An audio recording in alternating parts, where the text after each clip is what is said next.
Scrum and Kanban, the undisputed heavyweights of Agile. But which is better? How could you know for sure? What if you could take an Agile team, rip it in two, and have one half do Scrum and one half do Kanban? Well, that's exactly what happened in the building right behind me, and I had a front row seat for the whole thing. Hi, this is Gary. Welcome to Development That Pays, and welcome to White City. I'm standing on the site of the 1908 Summer Olympics. The stadium, alas, is long gone. All that remains is a big plaque up on the wall. I didn't notice the plaque on the day that I first walked across this courtyard to join a major broadcaster. I was joining a team that I was told did Agile, and I could see from the get-go that they weren't doing it by halves. All the artifacts and all the rituals. But to be honest, my attention wasn't really on all of that Agile stuff. It was all I could do to keep up with the other developers on the team. And so it went on for a year or so. And then something happened that put the attention squarely on that Agile stuff. My team was split in two. Although reporting lines changed, the seating plan didn't. There was one outward indication of change. Where there had been one Agile board, there were now two. Oh, and we did 2 stand-ups every day. Ours at 10 a.m, theirs at 10:15. Ever-observant, it took me a couple of weeks to notice that the other team were doing a different flavour of Agile. I hadn't realised there was more than one flavour of Agile. I discovered that what my team was doing was called Scrum, and what the other team was doing was called Kanban. Kanban? Really? This was a word that I knew from way back, but I knew it in the context of manufacturing. I couldn't immediately see how it applied to the process used by my former teammates. So I went and found the lead developer of Team Kanban to talk to him about it. What's the difference between Scrum and Kanban, I asked. He was ready with an immediate answer. You guys talk about work, we do work. Ouch! In that moment, I learned an important lesson about Agile. It can be an emotive issue. Beliefs can be deep-seated. Team Kanban's lead dev clearly thought Kanban was better than Scrum. I held the opposite view. My view was both strongly held and completely without evidential foundation. I'm older now, and I hope a little wiser. I can now see that the team split was a perfect natural experiment. You know the kind of thing. Take 2 identical twins, separate them at birth, feed one Scrum, feed the other one Kanban, observe the result. So I hope you'll join me on a little forensic investigation, starting with a 20,000-foot view of each of the team's processes. My team, let's call it Team Scrum, worked in 2-week sprints. At the beginning of a sprint, we take ourselves off to a quiet part of the building for a sprint planning session. The product owner would select items from the backlog, and we'd play planning poker to estimate the size of each item. We'd continue until we had roughly 1 sprint's worth of cards. Sprint planning over, each developer would pick up a card and set to work. Every morning there'd be a stand-up, 10 a.m. on the dot, and so it would go on day after day, with cards gradually making their way across the board. By about the Tuesday of the second week, we'd expect all of the cards to have moved at least 1 step. It was then a race, a sprint, to get everything tested and ready for release on Friday. We didn't always succeed in getting everything across the board. Any item that failed to make it would be recycled into the next sprint. On the Friday morning, everything in the release column would be packaged for release. Oh, and one last thing to round out the sprint, a retrospective. A chance for the team to get together to reflect on what went well, to discuss what could be improved, and to commit to 1 or 2 action items for the following sprint. Taking stock of the evidence, there's a product backlog, an Agile board, and a done pile. There's a 2-week sprint with a sprint planning session at the beginning. Each day after that, a daily Scrum meeting, aka a daily stand-up. At the end of the process, all the cards that have made it to the final column are packaged for release, and on the afternoon of the last day of the sprint, a retrospective. Moving on to the other team, Team Kanban. As with Team Scrum, there's a backlog, there's an Agile board, although they call it a Kanban board, and a done pile, but there's no sprint. Instead of a group of cards making their way across the board in a specific time period, cards flow across the board continuously. With no specific release day, it's up to the team to decide when to package for release. They typically wait for a fairly significant feature to be finished and tested before packaging. In practice, that meant releasing once or twice a week. Taking stock of the evidence, there's a product backlog, a Kanban board, and a done pile. No sprint planning, no 2-week period, no retrospective. There is a daily stand-up, and they are packaging releasing, and doing so 2 or 3 times more often than Team Scrum. So much for our 20,000-foot view of the two teams. As good forensic investigators, we should take a few notes. We know that Team Scrum works in 2-week sprints. Team Kanban works in a continuous fashion. Team Scrum has a formal sprint planning session. Team Kanban must have some process to choose items from the backlog, but we don't have any details. Team Scrum does retrospectives. We're not sure if Team Kanban has anything similar. Between sprint planning and the retrospective, Team Scrum loses about half a day of development time a fortnight. The 2-week period doesn't mean anything to Team Kanban, so let's convert the number of days into percentages. One last piece of data to record. Team Scrum releases once every 2 weeks. Team Kanban releases 2 or 3 times in the same period. Looking at the two lists, it's clear that Team Kanban is spending more time working. It's also releasing more often. But is it performing as well as the evidence suggests? No photographs from the time have survived, but we have been able to piece together a couple of images from eyewitness accounts. Exhibit 1 is Team Scrum's board. Nothing out of the ordinary here. Given the position of the cards, I'd guess we're looking at the state of the board from somewhere close to the end of the sprint.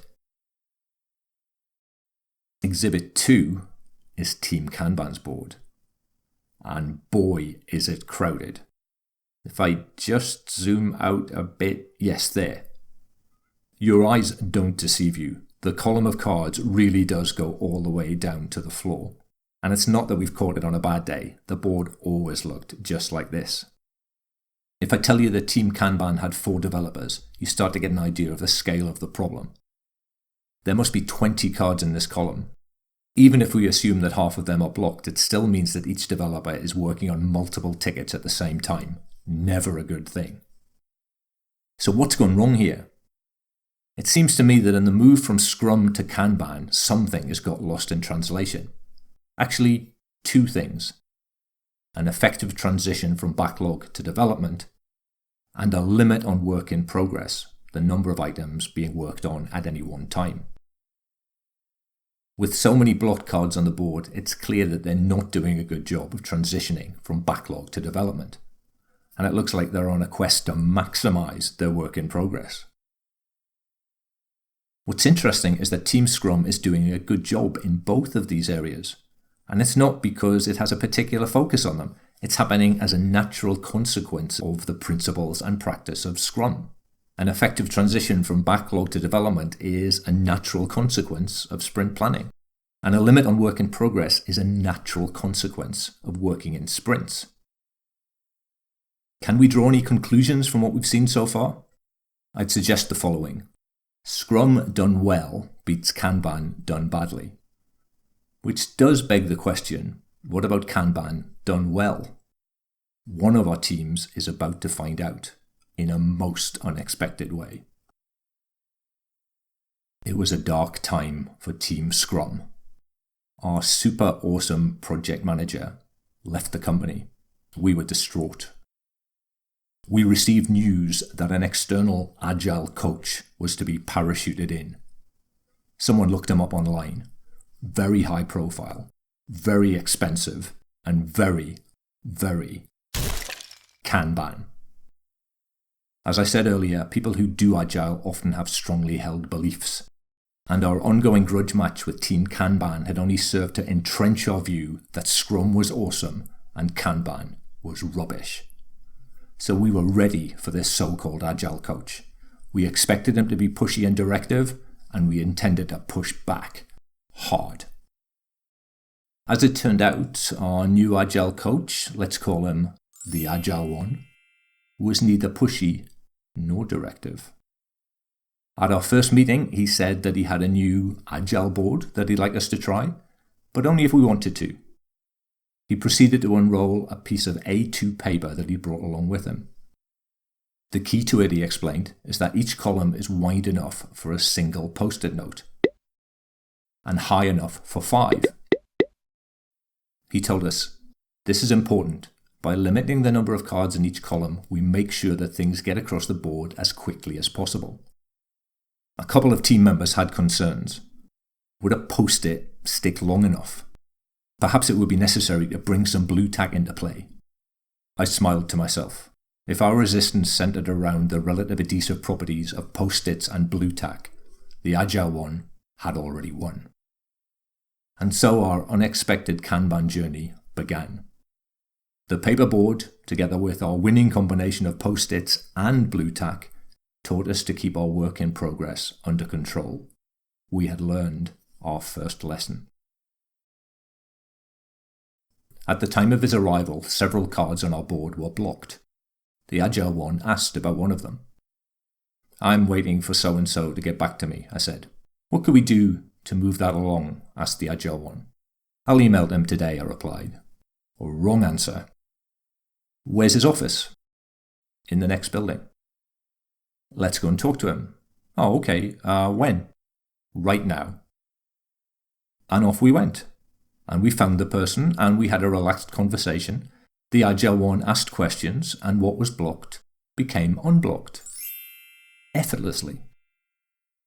None of us could quite match the Agile one's ability to make problems disappear, but we did in time learn the value of talking to people face to face to get issues unblocked. And, in the case of new cards, to make sure they didn't get blocked in the first place. This was our second lesson. Little did we know that there wouldn't be a third, at least not from the Agile one. One dark morning, the Agile one brought a guest to stand up. It transpired that the Agile one was moving on to bigger and better things. The guest was to be his replacement. If the Agile one was a little bit Obi-Wan Kenobi, the new guy was more Yoda. A little bit annoying and very into basic training. Where the teachings of the Agile one had been effortless, with the new guy, it was more the school of hard knocks, and he didn't waste any time. Release more often, you must. Sorry, couldn't resist. Well, we explained that releasing in this place was a massively painful process, time-consuming and prone to error. New guy let us know that it was his belief that if you're not good at something, you should do it more often. It was the last thing we wanted to hear, but the first thing that we needed to know. It wasn't long before we were releasing more often than any other team in the company, and doing so with the lowest failure rate. We had learned our third lesson. Actually, that wasn't the third lesson. At least, it wasn't all of the third lesson. New guy also forced us, against our will, to do regular demos to stakeholders. And then were his views on test failure. The man had an eagle eye. The moment he saw a card moving to the left, he'd want to know why, and he'd want to know why right now. Had this guy never heard of the cost of context switching? I'm sure he had, but he wanted us to feel the pain of the card moving left. You see, what he was teaching us was the importance of moving to the right. And that was our third lesson.